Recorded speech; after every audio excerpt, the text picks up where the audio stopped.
datang di University Story bersama aku Desa Fitri, salah satu ISMA Awardee 2023 ke University of Leeds. Di home university aku merupakan mahasiswi hubungan internasional angkatan 2021 di Universitas Erlangga.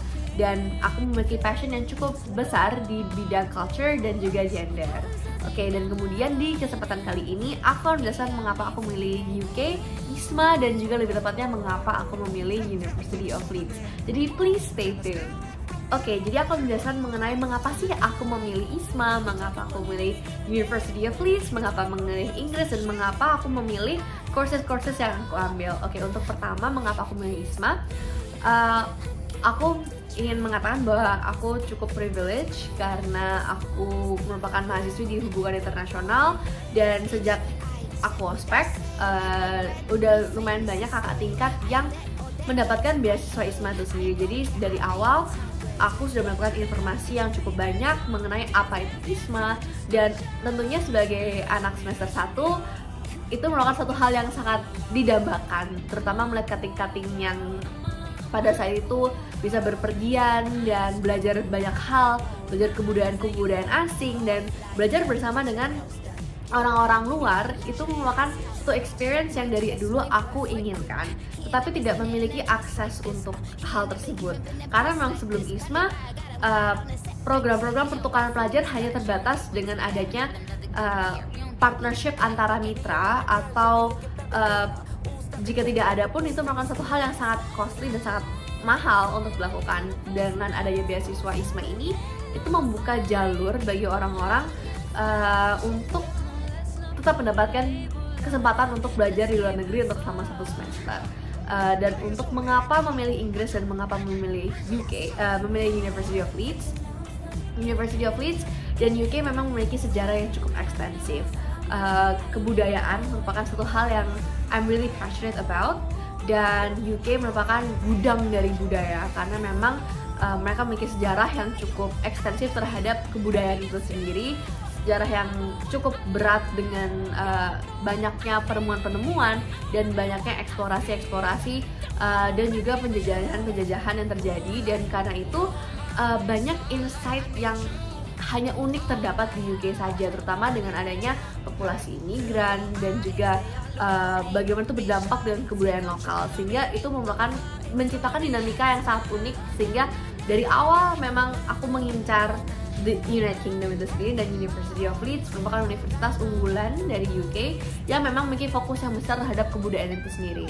Nah, karena membahas mengenai kebudayaan, aku mengambil salah satu course di sana tentang cultural history, yang memang merupakan course yang berfokus terhadap cultural history dan juga signifikansi kebudayaan, serta apa saja sih fitur-fitur dari kebudayaan itu sendiri. Dan kemudian selain itu aku juga mengambil kelas natural hazards, mitigasi bencana alam, karena memang menurut aku itu merupakan hal yang penting untuk dipelajari, terutama kita tinggal di Indonesia.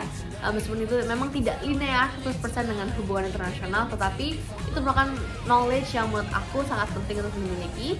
Dan yang terakhir adalah tentang psychology in the media, dan membahas tentang psychology in the media kita bisa membahas tentang adanya mungkin bagaimana media itu memengaruhi psikologinya orang. Dan sebagai kita tinggal di dunia sosial media ini, itu merupakan satu hal yang sangat penting untuk dimengerti. Mengapa kita berpikir demikian rupa ketika kita melihat suatu Instagram post misalnya, dan akhirnya itu menjadi alasan menarik mengapa aku mengambil courses itu. Alasan juga mengapa aku tidak mengambil course yang 100% linear dengan HI adalah sebenarnya karena menurut aku ISMA adalah memberi kesempatan bagiku untuk explore. Tidak hanya explore negara tersebut, tapi explore, dan tidak hanya explore culture-nya, tetapi juga explore possibilities lain di luar, yaitu belajar di luar HI. Di sana aku dapat belajar dengan anak-anak yang kasarnya dari prodi-prodi saintek, dan juga anak-anak psikologi yang tentunya sebagai anak HI aku belum pernah mendapatkan kesempatan itu untuk belajar dengan orang-orang yang cara pemikirannya sangat berbeda dengan kita. Dan oleh karena itu emang ISMA merupakan program yang sangat bagus dari hal tersebut, karena memang memberikan kita kesempatan untuk fully spread your wings gitu. Oke, akan menjelaskan mengenai apa sih ISMA itu. ISMA merupakan Indonesian International Student Mobility Awards dan merujuk kepada namanya, merupakan program beasiswa dari pemerintah Indonesia yang diberikan kepada mahasiswa Indonesia untuk belajar selama 1 semester ke luar negeri di universitas unggulan. Dalam program beasiswa ini, mahasiswa Indonesia diberi kesempatan untuk belajar bersama dengan mahasiswa setempat dan juga dosen-dosen yang tidak kalah kerennya. Dan kita di sana dapat merasakan full experience of living as a student di sana. Kita dapat menikmati fasilitas-fasilitas kampus, perpustakaan-perpustakaannya, dan mengikuti ekstrakurikuler dan juga semua hal yang berkegiatan dengan kehidupan di kampus. Jadi kita di sana tidak dibeda-bedakan kalau misalnya Anda hanyalah mahasiswa internasional saja, tapi kita merupakan bagian dari kampus tersebut. Dan program durasinya tergantung, ada yang 4 bulan, ada yang 6 bulan, karena memang itu tergantung dari durasi semester di luar negeri. Dan juga untuk jenisnya ada 2, yaitu yang fully funded, di mana ini di cover penuh oleh pemerintah Indonesia, mulai dari tiket pesawat hingga SPP dan juga living cost dan insurance. Sedangkan yang partially funded, yang di cover itu yang tidak di cover adalah living costnya sendiri. Jadi itu harus di provide dari mahasiswanya masing-masing. Dan kemudian ada durasi ISMA yang ISMA vokasi dan ISMA S1 kurang lebih sama, tetapi yang berbeda adalah ISMA I, yaitu ISMA entrepreneur, yang memang ISMA I ini merupakan program semacam short course di universitas unggulan di luar negeri juga, yang durasinya juga depends on masing-masing universitas. Ada yang hanya beberapa minggu, tapi ada juga yang berbulan-bulan. Jadi please stay tune dan cek kira-kira masing-masing universitas itu seperti apa. Kemudian untuk tujuannya sendiri, memang tujuan dari ISMA itu merupakan untuk networking salah satunya, karena di sana kita dipertemukan dengan orang-orang yang sangat diverse, dan selain itu juga membangun adanya international community. Dan karena di sana kita juga bonding dengan mahasiswa-mahasiswa asing, dan juga elevating professionalism, karena tentunya di sana kita belajar dengan rekan-rekan di sana, dan itu tentunya akan berdampak kepada masing-masing individu dalam segi profesional dan juga segi personal life-nya juga. Oke, berapa lama sih Kak prepare ISMA itu? Oke, untuk aku sendiri, aku bisa mengatakan aku cukup privilege karena banyak kakak tingkat aku yang merupakan alumni dan mereka merupakan awardee dari ISMA. Jadi karena itu aku dari awal sudah memiliki banyak akses untuk informasi mengenai apa itu ISMA, sehingga dari semester 1 awal, dari masa-masa ospek, aku sudah mengetahui apa sih itu ISMA, dan dari saat itu aku sudah mulai terinspirasi dan termotivasi untuk mulai menanyakan kepada mereka, sehingga dari awal aku sudah memiliki set goal untuk mendapatkan beasiswa itu. Dan dari sana aku notice kalau misalnya orang-orang yang mendapatkan beasiswa ISMA merupakan orang-orang yang kasarannya outstanding dalam angkatan atau dalam kehidupan berkuliahnya mereka, antara mereka mahasiswa berprestasi atau kepala divisi atau sempat menjadi ketua dalam satu proker. Dan oleh karena itu menjadi motivasi aku untuk aktif berorganisasi, untuk mencari pengalaman sebaik mungkin agar aku memiliki kemampuan-kemampuan yang memadai untuk mendapatkan beasiswa ISMA itu sendiri. Dan kemudian dari sana juga menjadi motivasi aku untuk meningkatkan IPK. Jadi dari awal aku mencoba untuk IPK aku agar selalu stabil dan mendapatkan sebanyak mungkin prestasi dengan mengikuti banyak perlombaan dan mengikuti banyak kepanitiaan, serta mencoba sebaik mungkin untuk menjadi orang yang aktif dalam dunia perkuliahan. Kemudian untuk berkas, untuk secara intensif seperti English test dan lain-lain, aku mulai persiapkan di tahun 2023 awal itu sendiri. Jadi dari Januari aku udah mulai mempersiapkan Duolingo test aku, dan untuk kursus kebetulan aku tidak mengikuti kursus. Aku hanya menanyakan kepada kakak tingkat yang mendapatkan beasiswa tersebut, gimana sih Kak tips and tricksnya, dan dari sana aku mulai apply. Aku minta mereka untuk proofreading essay, tetapi memang tidak mengikuti suatu struktur yang rigid terhadap persiapan ISMA. karena aku balikan ke diri aku sendiri dan aku selalu menanyakan ke kakak tingkat konsultasi gimana sih kak sebenarnya approach untuk mendapat ISMA itu begitu. Oke, tips and tricks terima ISMA tuh apa sih kak? Bagi aku, my biggest tip yaitu adalah personal branding. Perkuatkan personal branding kalian masing-masing karena tanpa adanya narasi atas achievements yang kalian miliki, achievements kalian itu mungkin dapat susah dibaca, sehingga memang sangat penting bagi kalian untuk menyiapkan semacam narasi tentang siapa sih kalian itu, what makes you you, what makes you unique, dan itu kan harus digali. Mungkin teman-teman kayak, aduh kak gimana ya kak, aku bingung nih personal branding Instagramku, aku nggak aktif, aku nggak bisa gini, aku tidak terlalu pintar di kelas. Itu tidak apa-apa karena tiap orang memiliki kelebihannya masing-masing dan itu kelebihan kalian itu harus kalian gali. Hobi kalian gali dan hobi kalian tonjolkan. Misalnya nih, kalian passion tentang kebudayaan seperti aku. Itu aku buat sebagai personal branding aku, sehingga kemarin pada saat interview, karena kebetulan aku bukan orang Hindu Bali, aku memakai kebaya.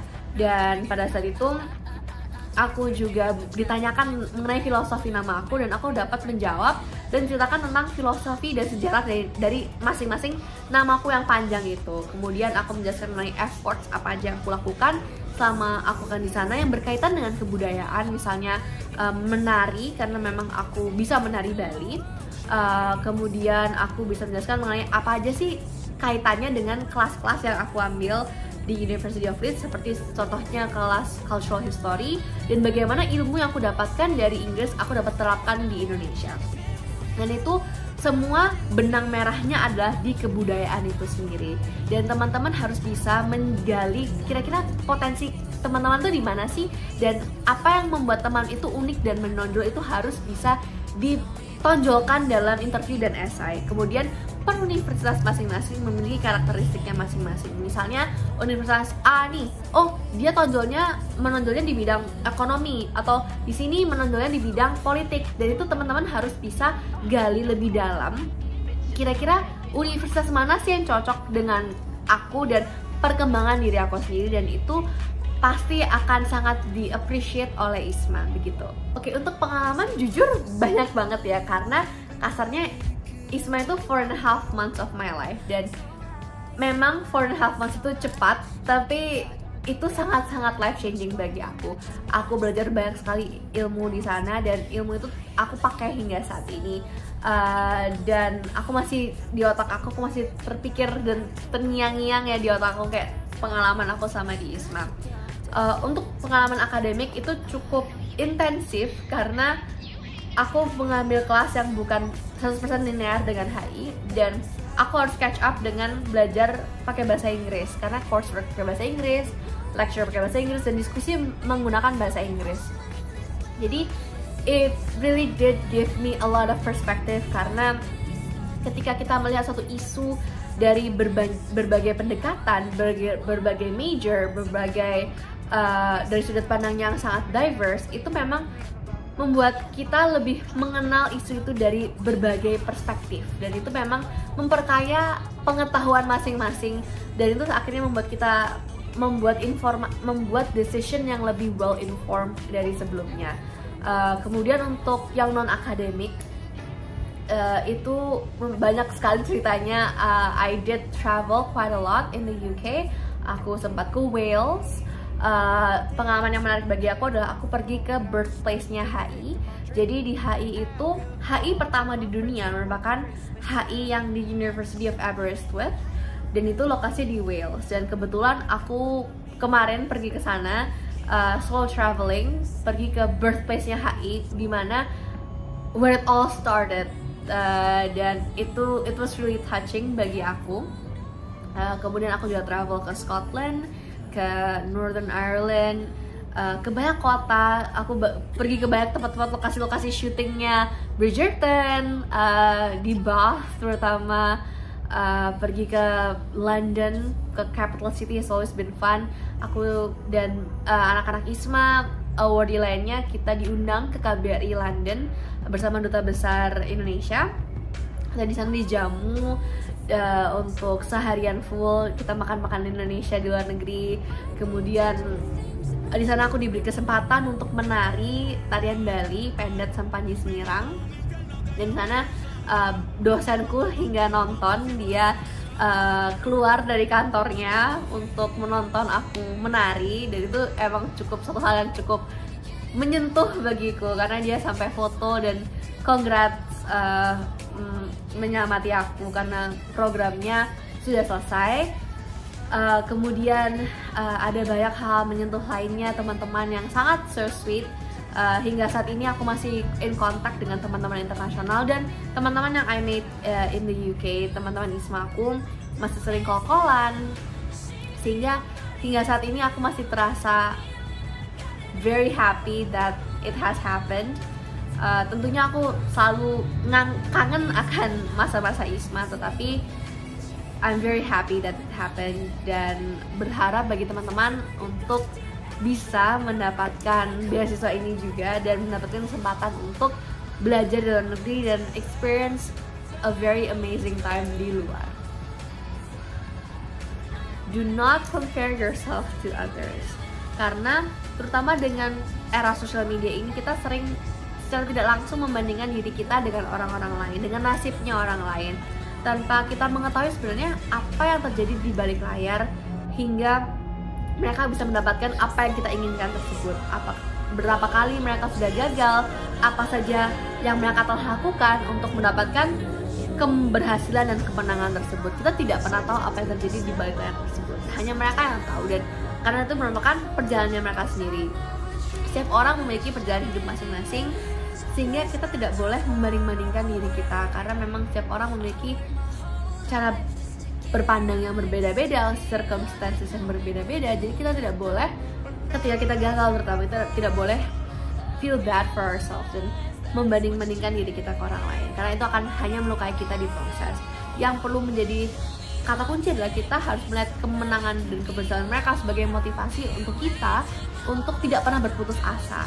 Jadi jangan pernah menjelekkan dan membandingkan diri kita sendiri, tapi malah menggunakan kemenangan keberhasilan orang lain sebagai motivasi. Oh, kalau mereka bisa, aku juga bisa. Sekian dari Savitri, terima kasih.